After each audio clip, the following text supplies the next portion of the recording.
ശരിക്കും അച്ഛൻ്റെ അടുത്തേക്ക് ചെല്ല്.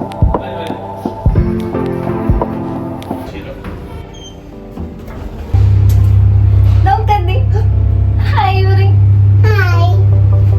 Hello, welcome back to our YouTube channel.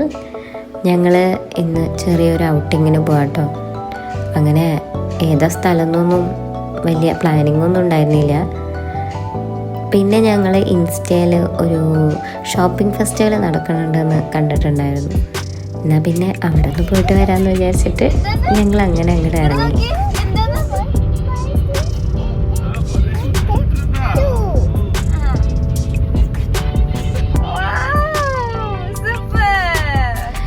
അപ്പം നമ്മൾ ഉച്ചക്കലത്തെ ഫുഡ് പുറത്തുനിന്നാക്കി കേട്ടോ. ഇനി കുക്ക് ചെയ്യാനും അതിനൊക്കെ നിന്ന് കഴിഞ്ഞിട്ടുണ്ടെങ്കിൽ നമ്മൾ ഉള്ള ടൈം പോകും എന്നുള്ള ഒരു രീതിയിൽ നമ്മൾ ഫുഡൊക്കെ പുറത്തുനിന്ന് കഴിച്ചിട്ടാണ് പോണത്. ഞങ്ങൾ 2-3 സ്ഥലം ഓൾറെഡി അങ്ങനെ പ്ലാൻ ചെയ്തിട്ടുണ്ടായിരുന്നതാണ്. പക്ഷേ നമ്മൾ ഈ ഷോപ്പിംഗ് ഫെസ്റ്റിവൽ ഇത്തിരി വലുതാണെന്ന് തോന്നിയത് കൊണ്ട് പിന്നെ അങ്ങോട്ട് കയറി. അതിനുശേഷം ബാക്കിയുള്ള സ്ഥലങ്ങൾ നമുക്ക് പോവാലോ എന്നുള്ള പ്ലാനിങ് ആയിരുന്നു. പക്ഷേ പ്ലാനിങ് മൊത്തം അവിടെ എത്തിയപ്പോഴാണ് തെറ്റിയത്. ഈ ഒരു ഷോപ്പിംഗ് ഫെസ്റ്റിവൽ എന്ന് വെച്ചിട്ടുണ്ടെങ്കിൽ വലിയൊരു ഷോപ്പിംഗ് ഫെസ്റ്റിവലാണ് കേട്ടോ. നമ്മൾ വിചാരിക്കുന്ന പോലെ ഒരു കുഞ്ഞൊരു ഏരിയയിൽ അല്ലെങ്കിൽ അത്യാവശ്യം ഒരു ഏരിയയിൽ തീരുന്ന ഒരു ഷോപ്പിംഗ് ഫെസ്റ്റിവൽ ആയിരുന്നില്ല. ഒരുപാട് ബ്രാൻഡുകൾ ഉൾക്കൊള്ളുന്ന ഒരു ഷോപ്പിംഗ് ഫെസ്റ്റിവൽ ആയിരുന്നു കേട്ടോ അത്. ഞാൻ എങ്ങനെയുള്ളതൊന്നും നമ്മുടെ നാട്ടിൽ അങ്ങനെ കണ്ടിട്ടില്ല.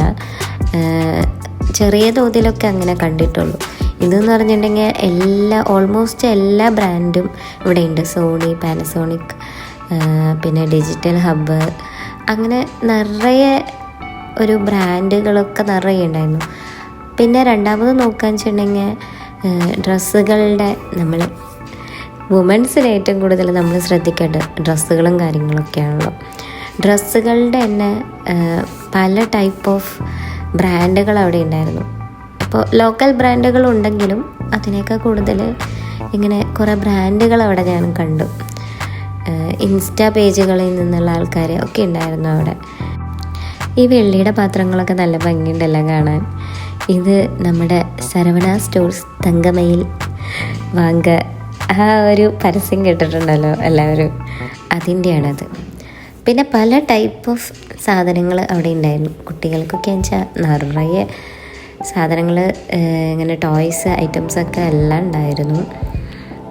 നമ്മൾ തൃശ്ശൂർ എക്സിബിഷനൊക്കെ ഉണ്ടല്ലോ, പക്ഷേ അതുമാതിരിയല്ല, അതിനേക്കാളും കുറച്ചും കൂടി ഇത്തിരി ക്വാളിറ്റി കൂടുതലുള്ള ഒരു ടൈപ്പ് ഓഫ് എക്സിബിഷനായിരുന്നു കേട്ടോ അത്. എന്നുവെച്ചാൽ ഫുള്ള് സെൻട്രൽ എ സി ആയിരുന്നു അതിൻ്റെ ഉള്ളിൽ തന്നെ.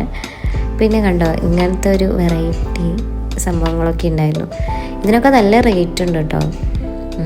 പിന്നെ ഇതൊക്കെ ഡിസൈനർ സ്റ്റോഴ്സാണ്. പിന്നെ എൻട്രൻസിൽ കൂടെ കയറിക്കഴിഞ്ഞാൽ പിന്നെ അങ്ങനെ സ്റ്റാളുകളുടെ ഒരു എന്താ പറയുക, അത്രയ്ക്കധികം സ്റ്റാളുകൾ ഇവിടെ ഉണ്ടായിരുന്നു കേട്ടോ. പല സാധനങ്ങൾ അങ്ങനത്തെ ഒരു രീതിയിൽ. പിന്നെ ലാസ്റ്റ് ചെന്നപ്പോഴാണ് കുട്ടികളെ കളിക്കുന്ന കുറച്ച് ഏരിയ. അങ്ങനെ വലിയ രീതിയിൽ ഭയങ്കര ക്വാളിറ്റി ഉള്ളതായിരുന്നില്ല അതൊന്നും. സിമ്പിൾ, കുട്ടികൾക്കൊരു രസത്തിന് അങ്ങനെ കളിക്കാം എന്നുള്ള രീതിയിൽ അങ്ങനെ. പക്ഷെ പുറത്തൊക്കെ ഈ ഒരു ഏരിയ, പ്ലേ ഏരിയ നല്ല രസമുള്ളതായിരുന്നു. ഞങ്ങളിത് പെട്ടെന്ന് ശ്രദ്ധിച്ചില്ല. ഞങ്ങൾ ഉള്ളിൽ തന്നെ അങ്ങനെ കയറി അങ്ങനെ അവസാനിപ്പിച്ചു. പിന്നെയും മതി ഇങ്ങനെ കയറണം എന്നൊക്കെ പറഞ്ഞ് വാശിയായിരുന്നു.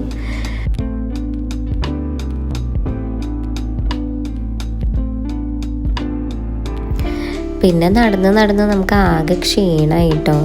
കുറേ ഏരിയ നടക്കാനുള്ളതുകൊണ്ട് അപ്പോൾ നമ്മൾ ഫുഡ് കഴിക്കാനുള്ള ഒരു ഏരിയ അവിടെ ഉണ്ടായിരുന്നു. അപ്പോൾ ഞങ്ങൾ ഫുഡ് കഴിച്ച് എന്തെങ്കിലുമൊക്കെ ഒന്ന് സ്നാക്സ് ഐറ്റംസ് എന്തെങ്കിലുമൊക്കെ കഴിച്ചിട്ട് പിന്നെ ബാക്കി പരിപാടിക്ക് ഇറങ്ങാമെന്ന് വിചാരിച്ചു. അങ്ങനെ ഞങ്ങൾ ഫുഡൊക്കെ കഴിച്ച് പിന്നെ ഗവൺമെൻറ് സ്റ്റാളെന്ന് പറഞ്ഞിട്ട് വേറൊരു ഏരിയയിലുണ്ട്. അപ്പം അങ്ങനെ ഞങ്ങൾ അതിലും കൂടി ഒന്ന് കയറി റൗണ്ട് അടിച്ച് അങ്ങനെ അങ്ങോട്ട് പോകുന്നു കേട്ടോ.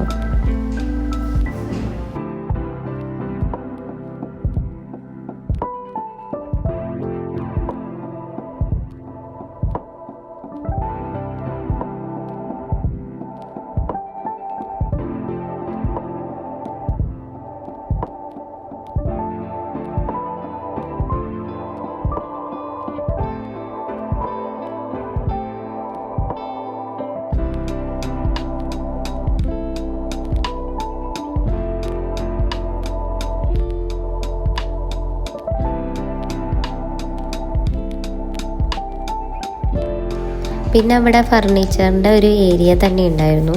പല റേറ്റിന് നമുക്ക് പർച്ചേസ് ചെയ്യാൻ പറ്റുന്ന ഒരു രീതിയിലുള്ള ഫർണിച്ചേഴ്സൊക്കെ ഉണ്ടായിരുന്നു അവിടെ. അങ്ങനെയാണ് ഞങ്ങൾ പാട്ടൊക്കെ കേൾക്കുന്നുണ്ടായിരുന്നു. അവിടെ സ്റ്റേജൊക്കെ ഉണ്ടായിരുന്നു. അപ്പോഴാണ് അവിടെ ഡാൻസ് പ്രോഗ്രാം ഉണ്ടെന്ന് കണ്ടത്. അപ്പോൾ നമ്മൾ വേഗം അങ്ങോട്ട് പോയിട്ടോ. കുറേ നാളായി ഇങ്ങനെ ഡാൻസുകളൊന്നും കാണാറില്ല നമ്മൾ പറഞ്ഞ്. നമ്മളങ്ങനെ സ്റ്റേജ് ഷോസ് ഒന്നും കാണാറില്ലല്ലോ. അപ്പോൾ ഞങ്ങൾ കണ്ടിട്ട് കുറേ നാളായി. അപ്പോൾ അതൊക്കെ ഒന്ന് കുറച്ച് നേരം കണ്ടു നിന്ന് ഇനി നമ്മൾ ബാക്ക് ടു ഹോമാണ് പ്ലാൻ ചെയ്തിരിക്കുന്നത്.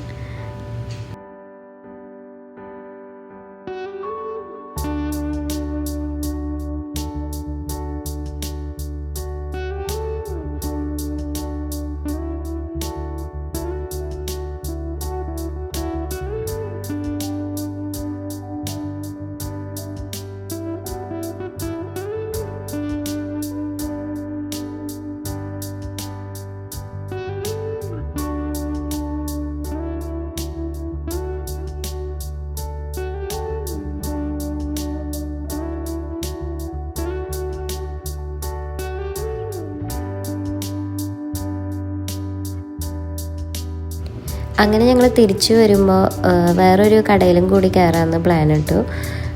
അത് ചേരാസ് എന്ന് പറഞ്ഞിട്ടുള്ള ഒരു ഫർണിച്ചർ ഷോപ്പാണ്. നമ്മൾ ജസ്റ്റ് വെറുതെ കയറി അവിടെ ഫർണിച്ചേഴ്സ് മാത്രമല്ല ഹോം അപ്ലയൻസസിൻ്റെ മൊത്തമായിട്ടുള്ളൊരു കടയാണ്. അത് നല്ല രസമാണ് കേട്ടോ കാണാൻ. അതിൻ്റെ ഉള്ളിലാണെന്നുണ്ടെങ്കിലും. അപ്പോൾ ക്രിസ്മസിൻ്റെ ടൈമിലാണ് നമ്മൾ പോയത്. അപ്പോൾ അത് കാരണം കൊണ്ട് തന്നെ നിറയെ ക്രിസ്മസ് ഡെക്കറേഷൻസ് ഒക്കെ ഉണ്ടായിരുന്നു. അപ്പോൾ ഇത്രയേ ഉള്ളൂ കേട്ടോ നമ്മുടെ ഒരു ഔട്ടിംഗ് വീഡിയോ.